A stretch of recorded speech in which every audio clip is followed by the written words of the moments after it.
একটা দল মনোনয়ন দেয় নাই, দিয়েছে জনগণ। ঠিক কিনা বলেন?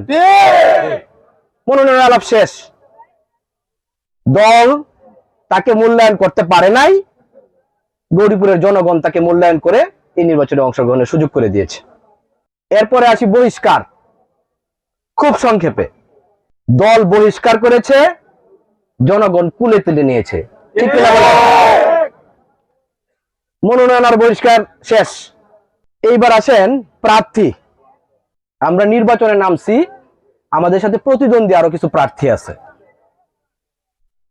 বাংলাদেশের প্রেক্ষাপটে যারা জনপ্রতিনিধিত্ব করে, দুই রকমের নেতা আছে।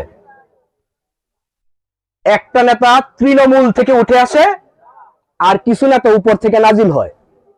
আমরা কোন ধরনের নেতা নিয়ে আসছি? তৃণমূলের নেতা নিয়ে আসছি আমরা। আমাদের নেতা তৃণমূলের নাজিল, উপর থেকে নাজিল হওয়া নেতা না। আমরা ইউনিয়ন পরিষদের চেয়ারম্যান, উপজেলা পরিষদের চেয়ারম্যান পরীক্ষা দিয়ে আপনাদের কাছে যে প্রার্থী নিয়ে এসেছি, এবার উনি এমপি প্রার্থী হয়েছেন। একটা জনপ্রতিনিধির সাথে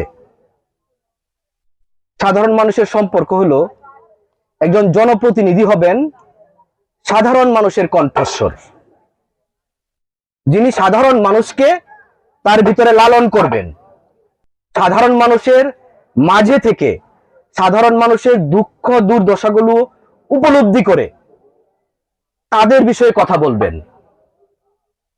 আমাদের বিপক্ষে যিনি প্রার্থী আছেন, বলেন তো যে উনাকে কে কোথায় পাইছেন?